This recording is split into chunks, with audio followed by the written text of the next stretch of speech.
السلام عليكم ورحمة الله وبركاته، وإن شاء الله يا جماعة الحلقة التاسعة من مسلسل المداح أسطورة النهاية، والمسلسل الحلقة دي جامدة جدا يا جماعة، فأتمنى تسمعها للنهاية. هيحصل فيها تطورات كتيرة جدا. هتشوفوها معانا دلوقتي. فنبدأ على بركة الله كده. الحلقة طبعا بدأت على إنها خلصت على سميح والمداح، هو طبعا بيقول له لحقت اللي الزمرد قبليك يا صابر، والحق وجيت قبليك يا صابر، وعمال يغيظ في صابر. فقعدوا يتكلم ويضحك الضحكة اللي بسخرية قدام صابر. المهم اللي اتقلبت المشهد، هو سميح في بيت الجن، وبيحاول يخبي الزمردة في مكان صابر ما يعرفهاش. هم دلوقتي صابر اتقلب المشهد ان هو راكب العربية وماشي. وهو ماشي لاحظ ان في البت اللي بتظهر له دي واقفة في الجبل لوحدها، فهيقف وهينزل لها دلوقتي وهيروح عندها. طبعا هو نازل دلوقتي ويبدأ يتمشى عليها ويروح لها. تمام. هيبدأ هيقول لها ده انا ملحقتهاش. قالت له انت مش جاي عشان كده بس يا صابر. ويبدأ تمسك في دراعه. هيبدأ هو يظهر له بنت صغيرة كده في دار ونازلة، آه، داخلة الحمام وماسكة سكينة وعمالة عينيها تتقلب، وبيحصل أمور بتاع الجن كده. المهم هو ده كله ده في تخيلاته، وهي ماسكاه من دراعه عشان يعرف. وكل ده ماسكاه من دراعه وهو بيتخيل البنت اللي جواه في الدار دلوقتي. والبنت بتقلب وماسكة سكينة زي ما انتوا شايفين كده. كل ده بيتخيلها بيشوفها البنت. المهم هيقول لها البت دي فين، هتقول له هتشاور له تقول له امشي كده في الطريق ده هو ماشي، وان هتقع فيها ان شاء الله. المهم اتقلب المشهد على منال وام المداح، وهي بتقول لها فين عز وبتزيط. فقالت لها سميح اللي هيقول لك. المهم سميح جه قال لها انت عايزه تشوفي عز، تعالي معايا وانا اوريكي عز. المهم اتقلب المشهد على المداح وهو ماشي على الطريق. طبعا البت زور دلوقتي ماشية طالعة من الدار مع أصحابها، وبعدين هتروح ماشية مرة واحدة كده هتيجي قدام العربية بتاع المداح، هو يفرمل مرة واحدة وينزل يجري عليها. المهم بعد ما ينزل هيبص لها يعرف إن هي البت اللي هي كان بيتخيلها ساعة هي كان ماسكاها من دراعه.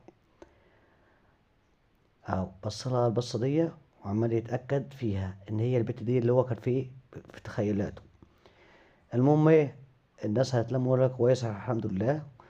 هو يقول لك لازم انا اوصلها، هو عايز ده كله ده عشان يوصل البت دي فيها المهم ركبها على العربية والاستاذ بتاعها اسمه كريم، وخدوها وطلعوا على الدار.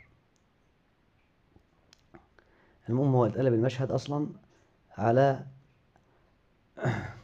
سميح ومنال ومودها تشوف عز. المهم شافت عز العلبة فرحانة وبتقول لي فاتبسطت قوي، قالت له ده فرحانين جدا، وانا عاوز اجيب ابني برضه هنا حتى في الساعتين اللي بروحهم الشغل. فسميع ضحك وقال لها ماشي ينور ويجي في اي وقت، هاتيه انت بس.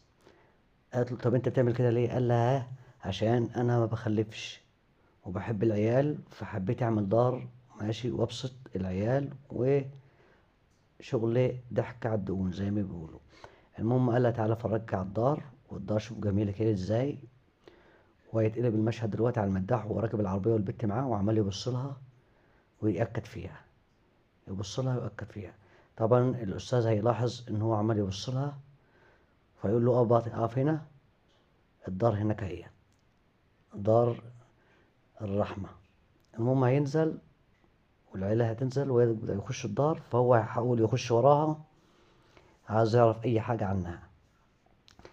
المهم هيتقابلوا الأستاذة بتاع الدار ولا مديرة الدار، هيتعرف بيها ويقول له أنا عاوز أخش أقعد معاها شوية أطمن. قالت له اشمعنى إن أنت هتطمن على دي بالذات؟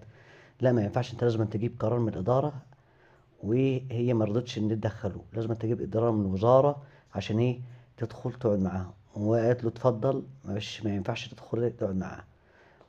وراح طالع. المهم الاستاذ بيقول لها انت بتقول له كده ليه؟ قالت له لا، ده انا مستغربه له، وانت مش شايف هو بيسال عليا وعايز يقعد معاها ازاي.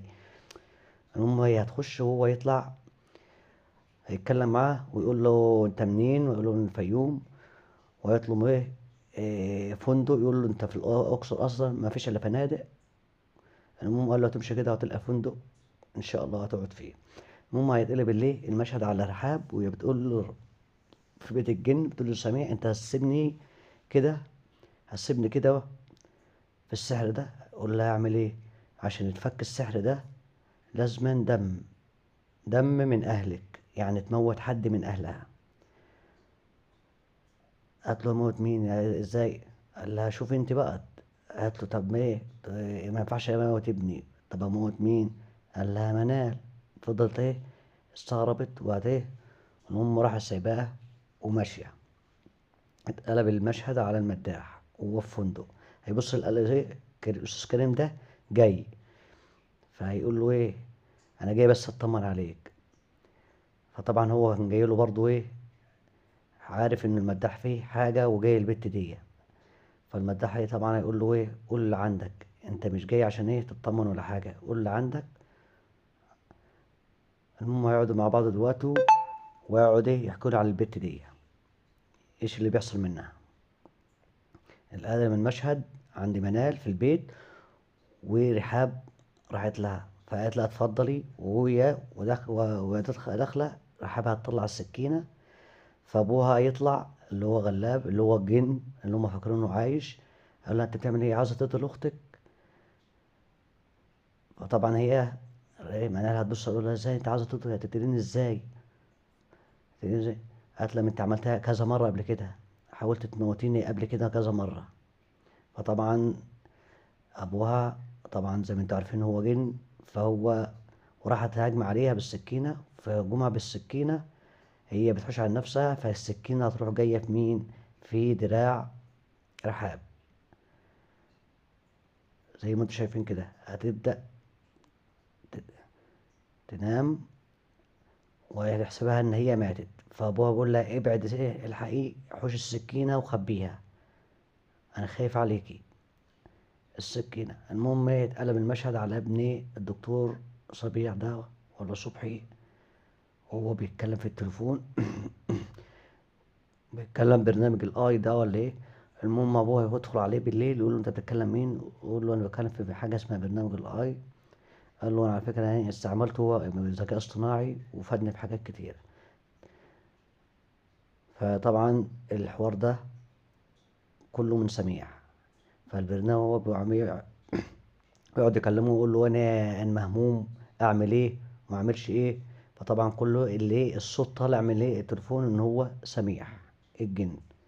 فابوه يسيبه يمشي ويبدأ ايه يتكلم مع سميح على انه البرنامج للذكاء الصناعي عاوز يعني يخرج من الهموم.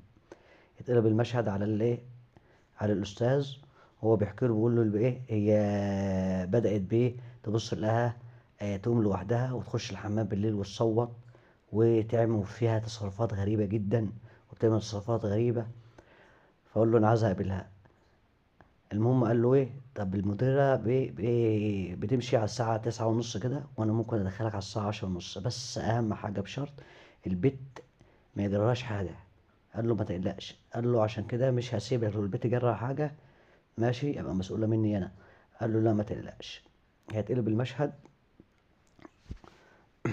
على منال في المستشفى، ودت اختها المستشفى واتصلت بيه حسن. وحسن عمال يقول لها ازاي انت بترن عليا ليش يا بص المصايب، انت عملت ايش، انت عيله مجنونه مش عيله مجنونه. المهم تحكوا له على اللي حصل. قول لها طب انت بترن ليش، جايه في جريمه قتل وتجيبيني معاكي. المهم يقعدوا يوشوا مع بعض، وهيقول لها طب انت عملت ايه، قالت له انا ما ايه، ابويا قال لي ارمي ايه، قول لهم ان هو كنا في عربيه واللي شيخ جه في ايه في دراعها. فحسن يقول لها يا ولاد الابلسه. وهيتقلب المشهد على الراجل الشيخ ده اللي جايب ابنه، رايح ياخد ابنه. وطبعا ايه اللي طبعا هو بيقول له لا ما تاخدوهاش الا لما ايه، عبد الرازق بيقول له ما تاخدهاش الا لما ايه اللي ايه رحاب تيجي. يقول له ازاي ده ابني ولازم أنا اخده. قال له انت ما انت شايفه مبسوط هنا. هو قال لا انا عاوز اخده معايا. فالمهم هيسأل ابنه يا ده انت كويس؟ قال له لا انا عاوز اروح معاك.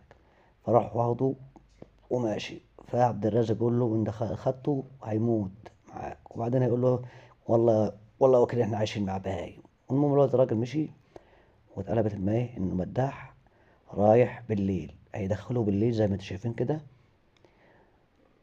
ودخلوا الدار، هم حاليا دلوقتي طالعين الدار، وده المشهد بقى اللي هيحصل فيه متاهات من البيت. هيطلع فوق اللي المشرفة اللي فوق دي هتقول له انت متأكد ان هو ده راجل تمام كويس؟ قال لها ايوه. هات البنت. ان هم هتدخل تجيب البنت، هيسمع اصوات، فهيخش يجري لجوه. هيبصوا ايه، يدوروا بيه على البنت مش لاقيينها. هيبص يلاقيها واقفة على الدولاب فوق. هيتلفت هو يلاقيها واقفة على الدولاب فوق، وعينيها زي ما انت شايفها كده دلوقتي، عينيها بيضة، وبتكلم بصوت تخين. فطبعا الأطفال هتبدأ تجري وهتخاف. طبعا هتفضل انت جاي ليش يا صابر؟ المهم ايه، اما تتكلم بصوت تخين كده الأطفال هتجري. هيبدأ يطلعوهم ويشقوا الباب. ويبدأ ايه صابر يتكلم فيها، ويبدأ ايه يقرأ قرآن عليها. يبدأ يقرأ قرآن عليها. المهم هي المشهد هيخلص على كده. طبعا البتاعة تنور في ايده دلوقتي وهو بيقرأ قرآن. هتشوفوها دلوقتي هي، وهي هتروح واقفة وهتروح طايرة عليه في طيارتها كده عليه. ال- الحلقة هتخلص. أتمنى لايك واشتراك وتفعيل الجرس بعد إذنكم عشان تشوف كل جديد.